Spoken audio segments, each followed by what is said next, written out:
So Ryan, here we are again. Yep. In the big outside. You've got hay fever. I'm dying. I just sound like I've got a cold, but I'm just... Or sounds like you've got coronavirus. I keep having to explain to people in public that my sneeze is safe. It's just a hay fever. It's a safe sneeze. Yes, it's a pollen sneeze, not anything more dangerous than that. So episode 1 is done. Yep. How did you find it? I mean, for me, it was quite enjoyable. A bit of shopping, bit of cooking. Bit of wine. Half a bottle before the cameras were on. Half a bottle whilst the cameras were on. I hear you tried some at home. I did. I made the chickpea fritters because they were very good. And what happened? Burnt them. I wasn't there to tell you when to flip. Oddly, I think there was a glass of wine in my hand at the same time. So we've had a great response from the public from our first episode. We've had some more suggestions. Yeah, lots of suggestions. So obviously last week we did chickpeas. We've had padron peppers. We've had butter beans, orzo, couscous, pasta. We've got a new contender for complicated spice of the week. Yeah. Which isn't fenugreek, but is farro. Which isn't a spice. It's not a spice. No. It's like grains of wheat. Oh. He says checking Google. Checking Google. We've got seafood, shellfish, prawn cocktail. This one I quite liked because it sounded quite fun, was red amaranth. Red amaranth, a micro herb. Micro herb. In the catering trade, we buy it as a micro herb as decoration, generally. More of a garnishy ingredient? The taste is very neutral, so it can really add some colour to whatever dish you're preparing. Apples, melons, I think people are just looking for more, I suppose it's the right time of year for a bit more fruity, a bit more lighter. Yeah. So early summer, we're really exploring the light, summery dishes. Fruity. Eating outside. Well, I think this week we go for a bit of both. So I think we'll go for a fruit. Yeah. And we'll go for I think the pasta's a good idea, because the pastas, everyone must have a lot of pasta. I've got 2 kilos myself kicking. I mean, I think I have a lot of pasta in my cupboard anyway. We'll make it a bit challenging. We'll give you a fruit, we'll give you melon. And this is, to clarify, this is for a family of 4, all under a tenner. And less than 30 minutes, because I have not got the patience to watch you cook for any longer than that. I haven't got the patience to talk to you for any longer than that. This is true. You better get working on a recipe and I'll go and do some shopping. Fabulous. See you in the kitchen. So I'm back from my shopping trip and we're back here in the Teatro kitchen. I wasn't allowed to do any filming, so we're going to have to fill out plenty more content during so you need to talk a bit more. And you can drink some more wine. And I need to drink some more wine. Okay, so Ryan, what have you got for me? So we've got some passata. Yeah. We've got half a cucumber. Yeah. We've got some grated pecorino. Lovely. Some pancetta.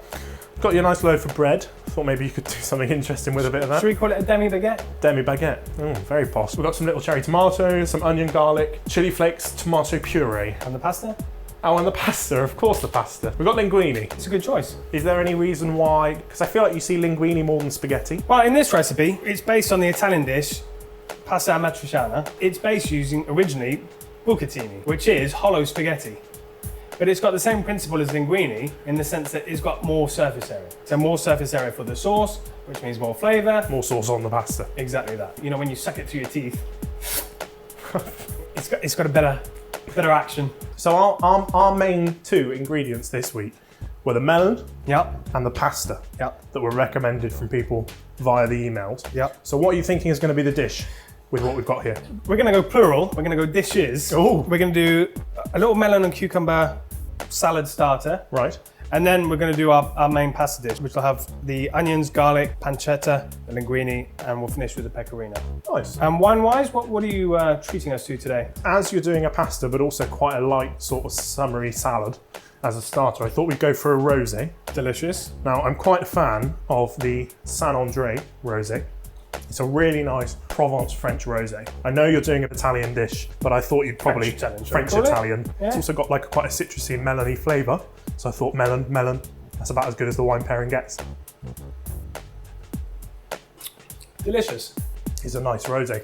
Very good. And this will work well with all the ingredients that we've got. Yep. So we'll crack straight in.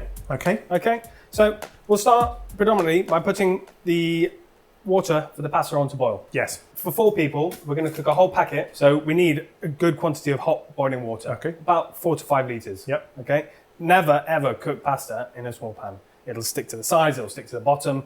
The water won't be able to cook it thoroughly. And what we want is nice al dente pasta throughout. Do you salt the water as well, or is that a bit of a myth? No, always salt the water, because obviously with the pancetta, we're not really going to season the sauce a lot. So we want the pasta to have its own seasoning. So the salt's there more for the flavour on the pasta. It's not part of like helps it cook or. No, it's for the flavour of the pasta. We're going to start with the diced pancetta, okay? And then some onion. Onion goes in. So you've got 2 onions there. How much pancetta was it? About a pack. A pack. Yeah. I'm a big fan of garlic. So am I. And whenever recipes say put in 1, I put in about 3. I put 4. Oh, okay. you must be a joy to kiss when you've had dinner. Not that I think about that. This dish originally is the passata, guanciale, which is the pork cheek, and that's it. And maybe a little bit of chili. Yeah. Because we're doing a French version, we're going to put our onion and our garlic, and we're going to omit the chili, and we're just going to sprinkle it on the top at the end. Do you find there's a big difference in the flavour between like fresh chilies in a dish and chili flakes or chili powder in a dish? The problem with fresh chilies is that the actual strength of them can vary enormously. Yeah. So you never really know what you're going to get. But with dried chili, it's consistent. So the garlic's going in, and it's sliced it. Again, that's to control, if we mince the garlic, it'd probably burn, okay, with the fat from the pancetta. Being sliced, it's got a nice surface area, the flavour's going to come through at the end. A little bit of olive oil, we don't have to put masses. With the fat from the pancetta, as that renders down in the pan, that'll act as a natural oil anyway. We're going to go ahead and we're going to switch it on and start cooking. We don't want anything to stick to the bottom, and similarly, as it does start to caramelise, we want to lift those colours off the bottom and reintroduce them into the dish. Sounds very complicated for my bit. You'll understand exactly what I mean. All you need to do is start stirring. Anytime you see a bit of garlic on the side, just bring it back down into the main bit of the pan. We can see that there's a bit of caramelisation on the bottom of the pan. Yeah. And the goal is to try and lift some of that off, okay? Okay. And reintroduce it into the dish. Before we add the passata, we're going to add a little bit of tomato puree, a spoon and a half of tomato puree. So as the tomato puree has been stirred through, simmer and reduce, as we like to say in the kitchen, getting rid of all the little bits of veg that are stuck around the side so they go into the taste. On my way back from the shops, I was Googling a few corny jokes, because Yeah. you know how much I love them. Yeah. And there was my favourite, which is almost relevant despite the slightly different type of pasta. Yeah. And my mum once said to me that I'd never be able to make a car out of spaghetti. You should have seen the look on her face when I drove past her. So sauce is on. Pasta water is boiling. Yeah. Okay, so we're going to quickly do our croutons. You've got this nice little demi baguette. You like a little bit of garlic bread. I do like a garlic bread. So we're going to do a little bit of garlic bread to go with the pasta, and then we're going to do a few russet croutons to go through the salad. Okay. Okay, so I'm just going to cut on the diagonal. Keep the crust. And I'm just going to do sort of almost like bruschetta style garlic bread slices. I'll go our sort of garlic bruschetta slices, a little bit of seasoning, and we're not going to put the garlic now. We're going to rub it into the toasted bread. Okay. Okay. Any particular reason for that? It's just because I prefer it. With a thin bit like this, you really want it to pack a punch. Yeah. So we're going to toast this off, and then we'll effectively let friction do the work. So the friction of the toasted slice onto the fresh garlic. What am I doing with this? Put it in the oven. Oh, right, okay. So for the croutons for the salad, I'm literally just going to tear the bread up. Okay. I'm not going to even bother cutting it. So this is the end part that we used. So you're using the crust bits as well as the Yeah. Because otherwise, I mean, what are you going to do with this? Throw it out to the birds? Well, I don't think you're supposed to do that anymore. Can't feed the ducks bread because they get bloated. Makes them very self-conscious. I think what people might be surprised to know is that there's only 3 of you. Yes. 3 or 4 of you. Yeah. And that's quite a lot of, cooking for 150 people. It's all about trusting your team, and having a clear idea of, the day ahead, the preparation that's involved, and then hopefully by 5 o'clock when we're ready to do our pre-theatre service, then it's like a horse out of a gate. Hopefully being the optimum word in that sentence. Yeah. Hopefully if everything's ready. Stressful kitchens, what would you say is the most stressful kitchen you've ever worked in? I did a year at Gordon Ramsay's in London, in Petrus, and that meant having to wake up at 5 a.m, get the bus at 5:20, sit on the bus, get in at work, wait for the junior sous chef to show up to open the kitchen, because of course the head chefs wouldn't show up until much later. Right. And then it was a bun fight. There weren't enough pans to go around. So basically, for your section, first one in the door got shotgun on all the good equipment. Yeah. It was basically 6 a.m. till midnight.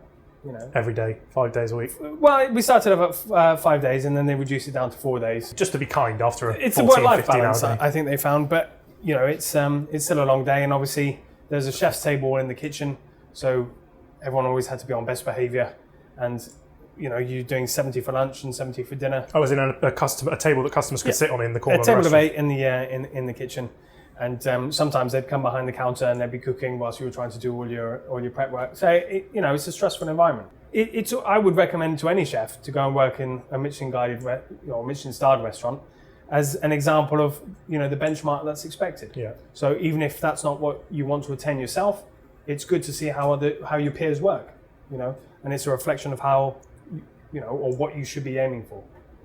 I think that's quite crucial. So the croutons, salt, pepper, olive oil. Salt, pepper, olive oil, nice and simple. We're going to put some of our nice fresh thyme from the garden onto it when it comes out. I don't really want to put the thyme through the oven. Okay, so that can go in as well. Yes, chef. So we're going to start the melon and cucumber salad. Everything is sort of ticking over nicely. The sauce is reducing. The pasta water is still boiling. What you want to do is you want to bring your salad and your pasta to the table, and then you sit down with your family, and then that's it. You don't want to get up and have to think, I've got to drop my pasta. Go and do the mains. Exactly. Yeah. Food on the table, eat, enjoy. We're going to start with the cucumber. Just going to take that off. With the cucumber in this salad, we're not going to put the seeds. There's just a bit too much water. So because of the seasoning in this dish, we're going to use a little bit of white balsamic. Okay. Which is not, the most readily available product, but once you get your hands on it, or you can ask your local wholesaler to get you some. Once you get your hands on it, a little goes a long way. Yeah. Okay. And it's especially nice because it's a lot tamer than white wine vinegar, cider vinegar, but it still gives that nice hint of acidity. What we don't want to use is more on it on the melon. So we're going to season the cucumber first, then we'll add the melon, and then the tomatoes. Yeah. Okay. Mm-hmm. So this one, leave the skin on. It's all about the flavour. Yeah. That's faffy. Yeah. So we're just going to give it. Look at that. I mean, that's satisfying to watch. It's not Jamie Oliver speed, but it's not Jamie Oliver speed, but he has a lot more time. All we want is a little splash, okay? And similar to salt, sugar, the vinegar almost cooks your cucumber. A little bit of salt. How's that taste? Sharp, a little bit sweet. Yeah. Yeah. Bit more vinegar or not? No, I think that's about right. Okay. It's a nice sort of tangy. Exactly. So, with our melon, top and tail. There's no wrong way or right way of cutting a melon. It's always down to preference. I top and tailed it, and then I literally go from top to bottom. And you can almost see the guideline there. That's where your knife's supposed to be cutting. And is there any use for the skin of the outside bits, or is it a bit? I'm going to give this to my chickens. That sounds like an excellent idea. Oh, if you want to give the sauce a little stir. Oh, it smells lovely. Yeah. The fat from the pancetta will have started to emulsify into the sauce. Okay, so it's been incorporated into the sauce. And as we reduce it, reducing cooks out the water of all the ingredients, so we're left with the pure flavour of each ingredient. So whilst I'm doing the melon, we'll get the pasta in. Okay. I am surprised you're trusting me with a big pan of boiling water. As am I. Okay, so that's obviously we've got a nice quantity of water in here, so that when we drop our linguine in, it's going to be properly immersed. Okay, we wouldn't want to cook it in a pan this size, for example, because it wouldn't be completely covered by the water. Exactly. We'll add our cherry tomatoes. These ones, I'm just going to do in half straight in. Yeah. So Ryan, croutons out. Croutons out. Yeah. Just the croutons or the bread as well? Everything. That's hot. Yeah. We're not going to lay it on a hot chopping board.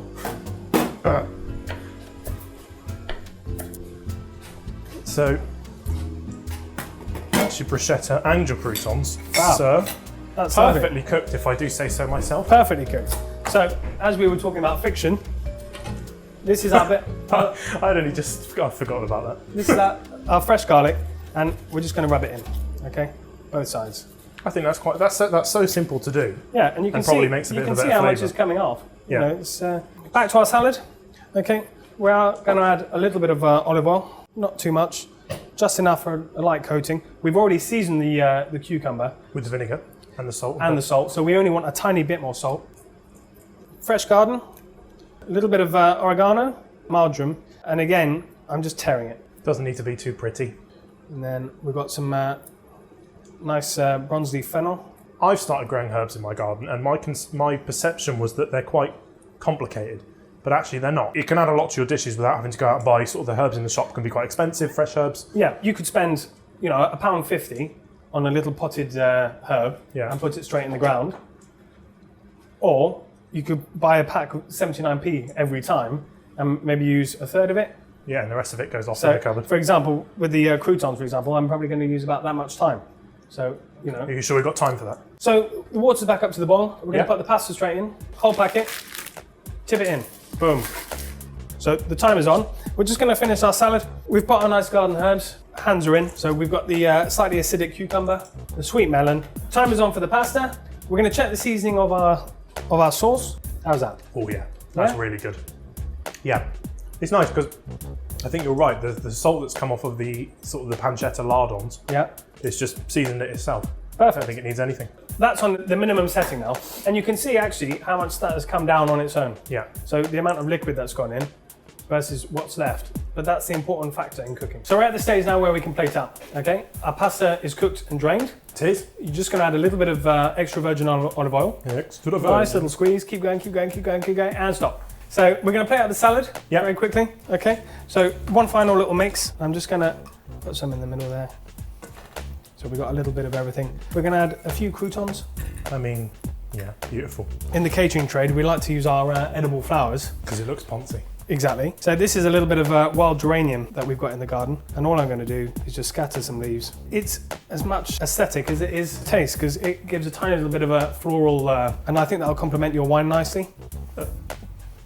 No. Sorry, I went for a me-sized portion there. Yeah. Straight in the middle. That's it. Put a nice spoonful of sauce on it. 3 of those. 3 of those? Yeah.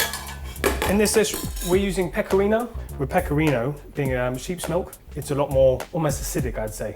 So we're going to go quite liberal. Wowzers, that is a lot. Nice bit of fresh Cantaloupe parsley, and then we're just going to finish with a tiny bit more of olive oil, just a drizzle, because you liked it. Perfect. And there we go. So we've got our pasta Amatriciana with Mediterranean garlic bread. We've got some chilli on the side if you want. And here we've got our cucumber, melon, and tomato salad. That looks beautiful. Okay. Don't forget your wine. You know, Pierre, it's time for my favourite bit of the show. Yeah? It's tasting time. Excellent. In the garden? In the garden. Let's go. So this looks beautiful. It does, doesn't it? We've got another sunny day, not a cloud in the sky. Yep. Here in the Teatro garden. Perfect setting. Lovely glass of rosé. I've got starter, mains and side. You let me down on the pudding, but I might just get a Magnum when I get home. So this week's ingredients were melon and pasta. Yep. Why don't you go through what we've got in front of us? So we've got cucumber melon salad starter, run some cherry tomatoes and some nice little croutons through the mix. We've lightly pickled the cucumber. And then for the pasta, we've done a take on the Italian pasta Amatriciana dish. We've made it a little bit French, and we've taken diced pancetta, onions, garlic, passata.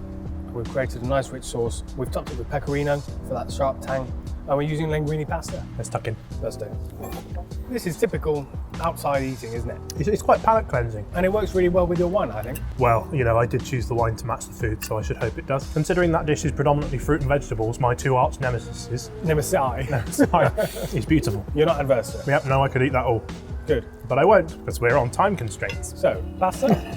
We're going to eat like a pro with just a fork. Without spoons. It's not as heavy as I thought it would be. It looks like quite a heavy sauce, but it's quite fresh. Well, that's the nice thing about the tomato puree. So you've got the tomato immediately on your lips, and then the pancetta and the onions and the garlic that follow through. Do you like the linguini? I do like the linguini. I see what you mean about the sauce sticking to it more and making it more flavoursome pasta. And this is your non-buttery garlic bread, which is, I think, is very controversial. Yeah. Crunchy though, eh? That's really tasty. I can really taste the garlic. It's nice. It's easy to make, and it's less than a tenner. I feel like you've ticked every box on the challenge. I think, Pierre, this has been an outstanding success. Again. Beautiful dish. 2nd week in a row. You're doing well. 2 weeks in a row. Thanks. Yeah, I don't know what more to say. It's really tasty. It's fresh. It's perfect out in the sun. I think for Louise, who suggested the melon. And Richard, that suggested the pasta. Yeah. I think we've made a couple of nice dishes that might serve them over the summer. So you can download the recipe and send us any pictures of your attempts at these dishes to Ryan and Pierre at barntheatre.org.uk. And we look forward to coming back next week to cooking more of your suggestions. It's goodbye from me, Ryan. And from me, Pierre.